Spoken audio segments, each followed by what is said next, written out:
नमस्कार, JW किचनमध्ये आपले मनापासून स्वागत आहे।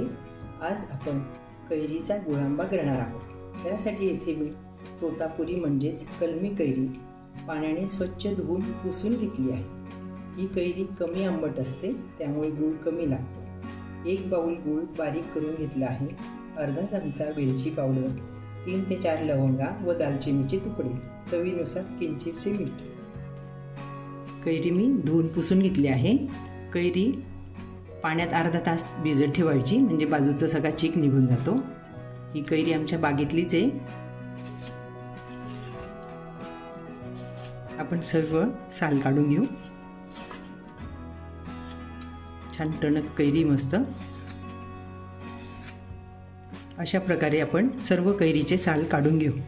अशा पद्धतीने कैरीचे साल काढून झाले आहे। असे बारीक साल निघाले आहे। आता आपण ही कैरी किसून घेऊ। मी इथे पसरट अशी परात घेतली आहे, त्यावर किसणी ठेवून आपण कैरी किसून घेऊ। किसणी व परात अगदी कोरडे करून घ्यायचं, ओलं नको। कैरी अशी सरळ सरळ नीट राहायची। कैरी किसताना अशी सरळ सरळ घेऊन जायची, म्हणजे तसा लांब सडक किस येतो छान।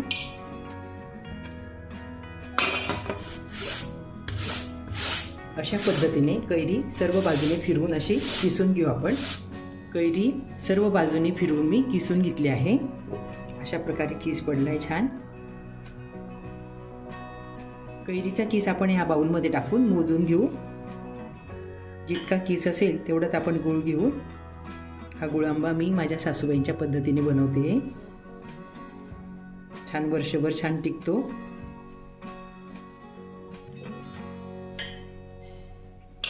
एक बाउल आहे किस, 1 बाउल कैरीचा किस व 1 बाउल गूळ घेतला आहे, तेवढाच प्रमाणात घेतले मी।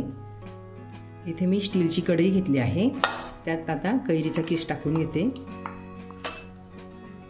त्यात आता तेवढाच मी गूळ टाकून घेते आहे।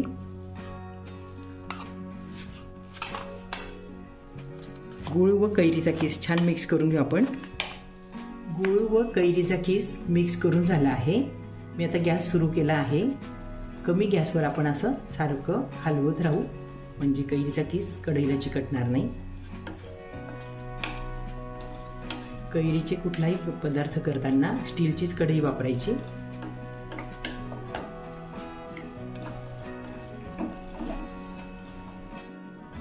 कैरीचा किस व गुळाचे मिश्रण असे पातळसर झाले आहे। कमी गॅसवर आपण आता असे सारखे हलवत राहू। त्यात मी किंचितसं मीठ टाकते, मिठामुळे गुळांबा छान चवदार लागतो।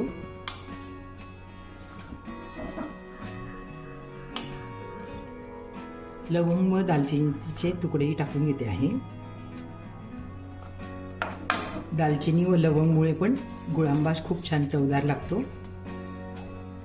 पोळीसोबत खायला तर खूपच छान लागतो हा गुळांबा। असे आपण उकळून घेऊ छान।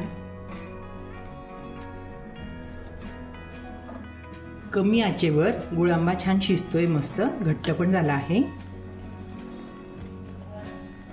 गुळांबा शिजवायला मला 10 ते 12 मिनिटं लागली आहेत। आपण बघून घेऊ। पाक छान घट्ट झाला आहे, थोडा तारही तुटतोय। आता मी गॅस बंद करून घेते। गॅस बंद केला आहे मी। आता त्यात वेलची पावडर टाकते। वेलची पावडर आपण मिक्स करून घेऊ अशी हलवून। आता जरी पातळ दिसत असला तरी गार झाल्यावर हा घट्ट होतो।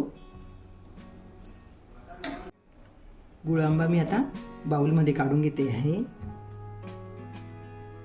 छान चविष्ट असा कैरीचा गुळांबा तयार झाला आहे। पोळीसोबत तूप टाकून खाल्ल्यास खूप छान लागतो। उपवासाच्या दिवशी साबुदाण्याची खिचडी, भगरीची खिचडी यासोबतही आपण खाऊ शकतो। तर मग आपण पण या पद्धतीने गुळांबा घरी नक्की करून बघा। हा व्हिडिओ बघितल्याबद्दल धन्यवाद।